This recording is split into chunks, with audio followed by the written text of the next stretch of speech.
오늘 르네 홉스 교수님의 위기를 기회로 학교 현장에서의 미디어 리터러시 교육을부터 시작으로 마지막에 우리 오세욱 박사님의 뉴스 알고리즘 교육 사이트에 대한 안내까지 있었습니다.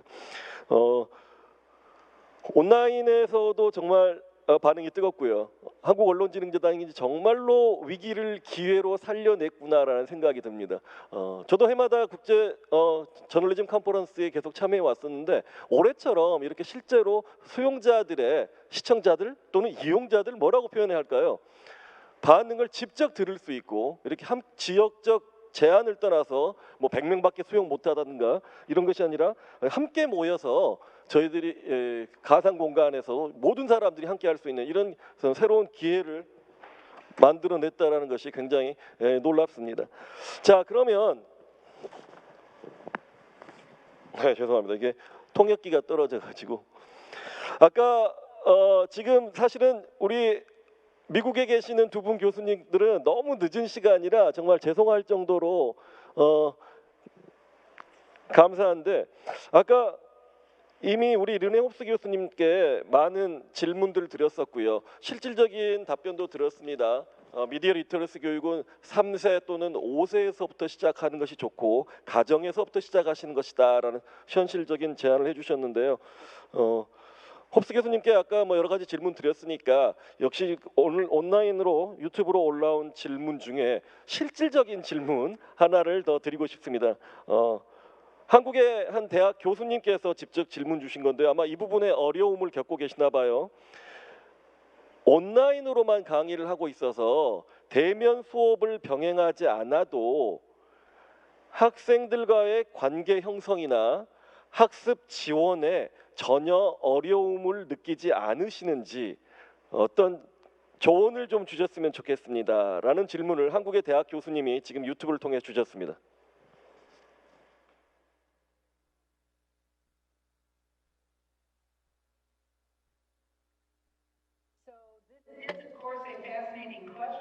예, 아주 흥미로운 질문이라고 생각합니다. 다른 문화, 다른 공동체마다 그 자기 표현에 관한 규범이 다 다릅니다.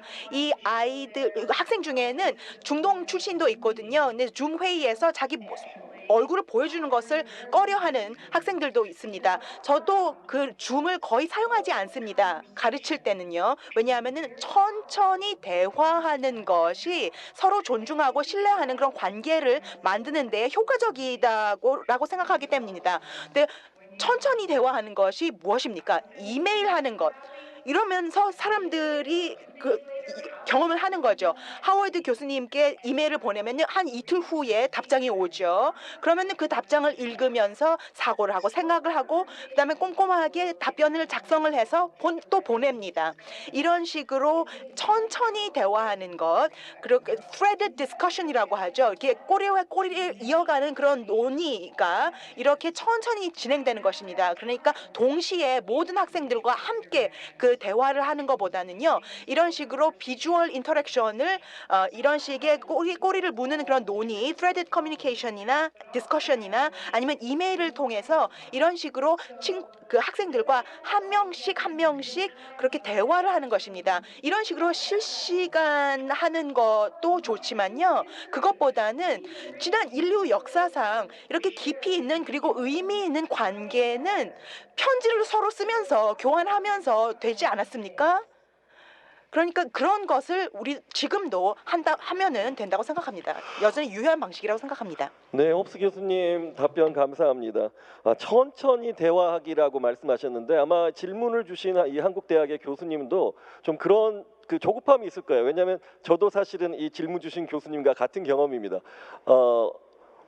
오프라인에서 얼굴을 마주보고 강의할 때는 학생들이 현장에서 다 있으니까 학생들에게 내가 하고 싶은 얘기를 직접 할 수 있고 학생들의 반응을 볼 수 있는데 온라인에서는 한꺼번에 보지 못하니까, 그리고 어떤 학생들은 홉스 교수님 말씀처럼 나는 얼굴 보여주기 싫어요. 그래서 제가 출석 체크 때문에 한번 봐야 될 것 같아요. 그러면 아직 저 화장 안 됐거든요. 이렇게 해서 또 마스크를 안 벗는 그런 경우들도 봤는데 수업 시간에 결국은 학생들 간의 모든 소통을 다 해결하겠다라는 그런 조급함이 아닌가, 조급증이 아닌가라는 생각이 들어요. 그래서 홉스 교수님 제안대로 천천히 대화하기, 단순히 실시간 온라인만이 그들과 학생들과의 소통 수단이 아니라 이메일을 통해서도 또는 개별로, 전체가 아니라 개별로도 또 줌과 같은 소통 플랫폼으로 1대1로도 만날 수 있는 거고요. 그래서 그런 식으로 천천히 대화하고 소통하는 방식이 온라인에서 계속 관계를 형성해 나가고 학생들을 보다 더 적극적으로 지원해 줄 수 있는 방안이 아닌가 싶습니다. 그러니까 이게 단순히 오프라인으로 못해서 온라인으로 뭔가를 보조해 주는 것이 아니라 오히려 온라인 상황이 오프라인에서 하지 못했던 부분들을 더 새롭게 해나갈 수 있는 계기가 되지 않나라는 생각이고요. 아마 홉스 교수님도 같은 의미로 그런 실천적인 방안을 주신 것 같습니다. 감사합니다.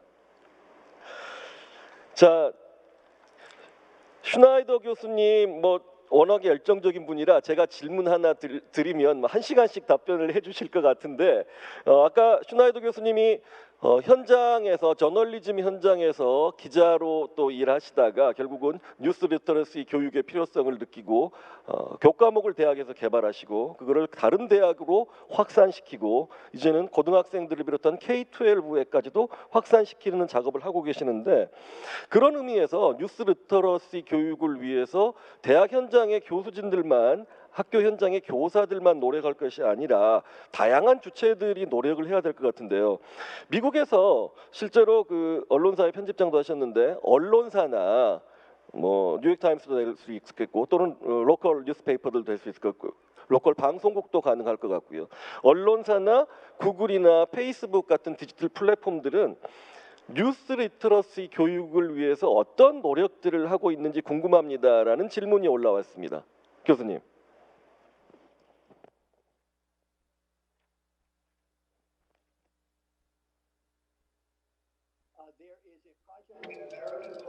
미국에는 뉴스 리터러시 프로젝트라는 프로젝트가 지금 진행되고 있습니다. 기자들의 참여를 유도하는 프로그램인데요.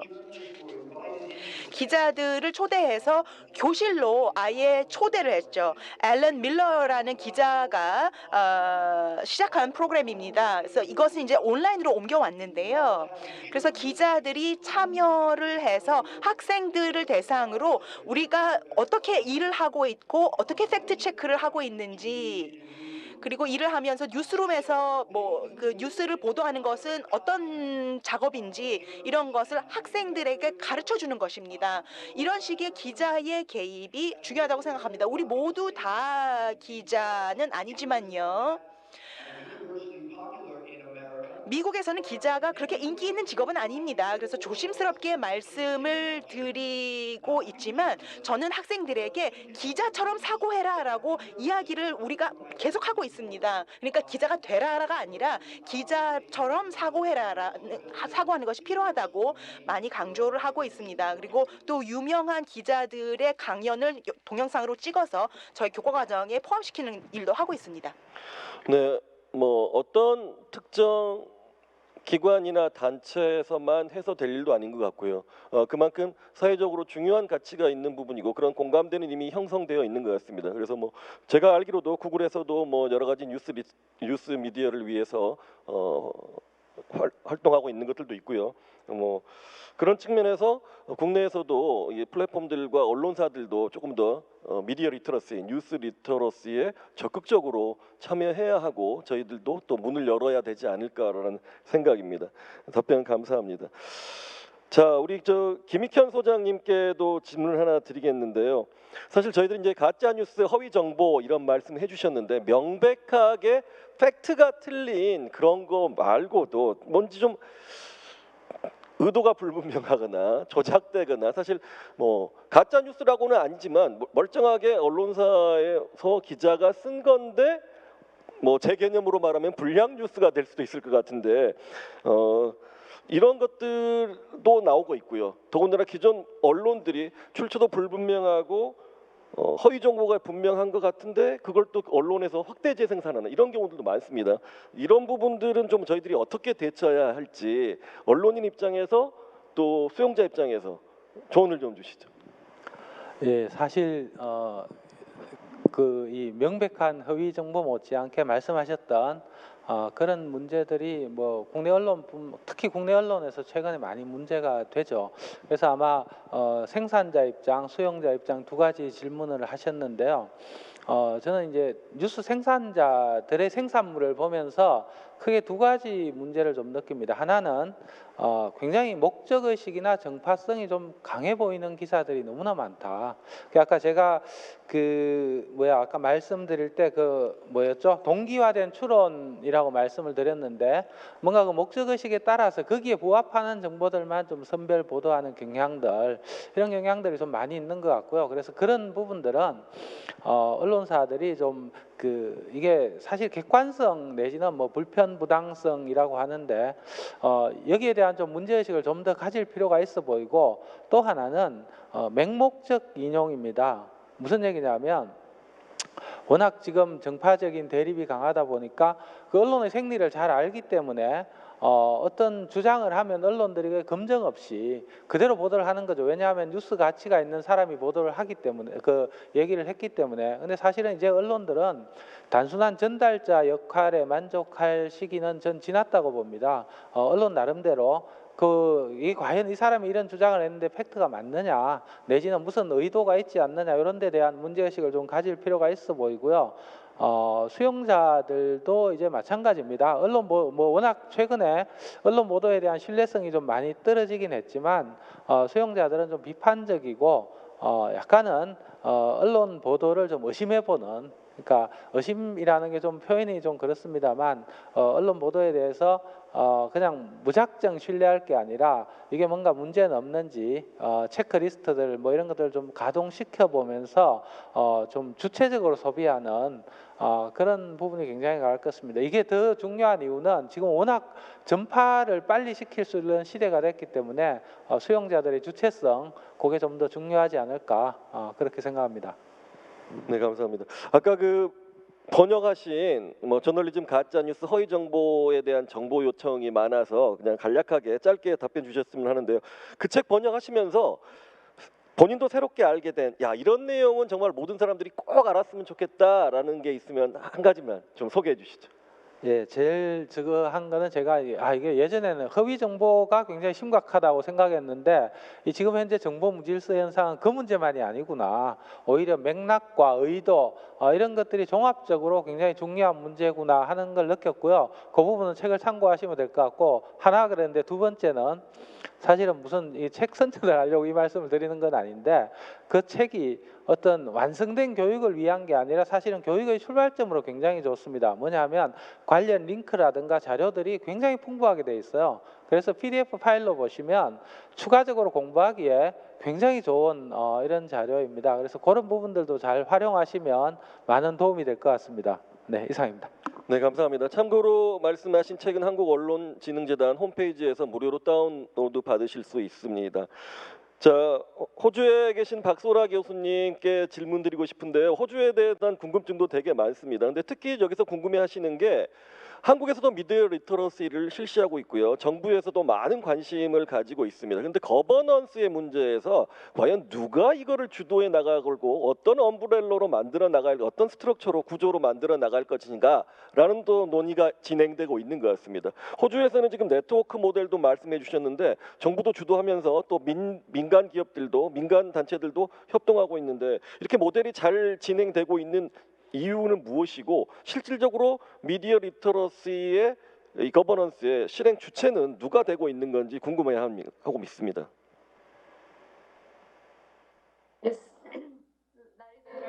네, 정말 좋은 질문이시고요. 저희도 역시 계속 고민을 하고 있는 주제입니다. 과거를 통해서 우리가 알 수 있는 것은요, 여러 프로그래밍을 하면서 학습한 결과이기도 한데요. 탑다운 방식은 효과가 없다라는 겁니다. 중앙화의 지배적인 탑다운 방식은 효과가 없다라는 겁니다. 왜냐하면 미디어 리터러시는 컨텍스트 기반입니다. 개별 상황에 따라서 너무 다르기 때문에 어떤 획일적인 전국적인 커리큘럼으로 모두에게 적용하려고 한다는 것은 불가능합니다. 그래서 지역사회, 공공도시, 도서관, 학교에서 소규모의 프로그램들이 있고요. 그리고 작은 단체들이 개별적으로 하는 것들이 또 많이 있는데요. 이런 방법도 좀 어려운 점이 지속적으로 업데이팅이 되지 않고 그리고 재정 지원이 여의치가 않습니다. 그래서 호주 정부는요.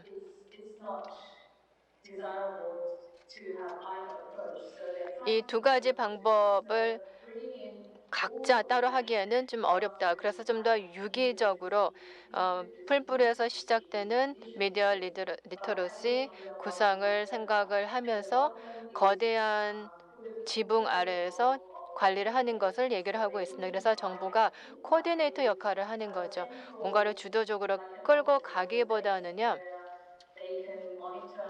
중앙에 공간이 있어서 적극적으로 모니터링하고 업데이트하고 도구와 자원을 제공을 하는 그런 역할을 할 수가 있는 거죠. 그래서 모두에게 공유할 수 있는 그런 역할을 해주는 것이 정부가 하는 것이라고 생각을 하고 있습니다. 솔직히 말씀드리면 아직 지금 건의 단계에 있고요. 지금 실천에 옮겨지지는 않고 있습니다. 이런 네트워킹 접근법을 타국에서 성공했기 때문에 지금 지원을 하고 있고요. 정부 당국자들도 지금 긍정적으로 검토를 하고 올해 이 전략을 실행을 해보겠다라고 얘기를 했습니다. 그래서 몇 년 내에 큰 변화가 기대가 되고 있지만 아직은 실행되고 있지 않습니다. 네, 호주의 모델과 한국의 모델 그리고 미국의 모델 전 세계의 모델들을 우리가 서로 공유해 나가면서 어떤 식으로 미디어 교육의 거버넌스도 또 이루어져야 될지 또 정보도 나눌 수 있었으면 좋겠습니다. 호주 같은 경험으로는 역시 정부가 직접 주도한다기보다는 하나의 서포터스 역할 그리고 조정자 역할, 코디네이터와 서포트가 돼야 된다. 재정적 지원도 해주면서 그리고 실질적으로 풀뿌리 방식으로 많은 사람들이 지역 현장에서부터 올라오는 것, 유기적으로 올라온 것이 좋은 방식이다라는 의견을 주셨습니다. 저희들이 시간이 다 됐는데요. 마지막으로 가장 어찌 보면 오늘 반응이 뜨겁고 많이들 놀라워하셨던 뉴스 알고에 대한 질문 드리고 싶은데요. 이거 고등학생들이라면 정말 학생들이라면 저도 지금 이 세션이 끝나자마자 뉴스 알고에 들어가서 한번 제가 기사를 쓰고 제 기사가 몇 점이나 받는지 어떻게 배치될지 한번 테스트해보고 싶은 생각이 드는데요. 자, 이런 뉴스 배열 알고리즘을 교육하고 나면 유튜브나 광고 알고리즘에 대한 이해도 높일 수 있나요? 라는 질문이 현실적으로 들어왔습니다. 오 박사님. 네. 일단 그 뉴스 알고도 뉴스로서 알고리즘도 기본적으로 네이버나 다음이나 구글의 뉴스 배열 알고리즘을 완벽하게 묘사한 것은 아닌데 굉장히 한계가 있는 알고리즘이고 그냥 알려진 뉴스 배열 알고리즘 요소 중에 알려진 것들을 갖고서 그리고 저희 기술력으로 개발 가능한 범위 내에서 구축한 알고리즘이기 때문에 완벽하게 알려주는 건 아닙니다.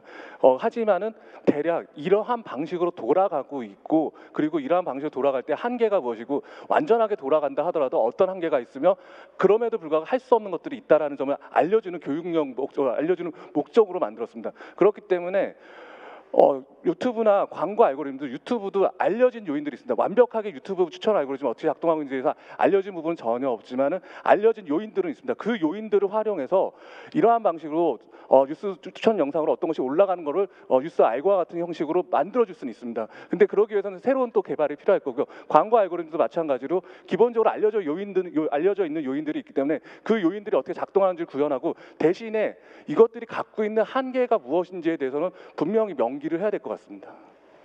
네, 감사합니다.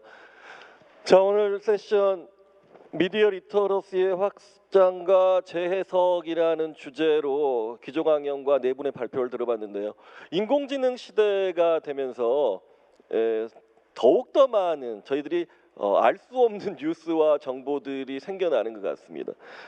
이 과잉의 시대에 우리가 모두가 깨어있는 시민으로 살아가고 우리 다음 세대들이 그러기 위해서는 정말 반드시 필요한 역량이 미디어 리터러시가 아닌가 생각합니다. 오늘 미디어 리터러시란 무엇이고 범위는 어디까지이며 교육의 주체와 대상은 누가 되어야 하는지 사회적으로 어떤 함의를 가지고 있는지에 대한 논의해봤습니다. 여러분들에게 도움이 되었으면 싶고요.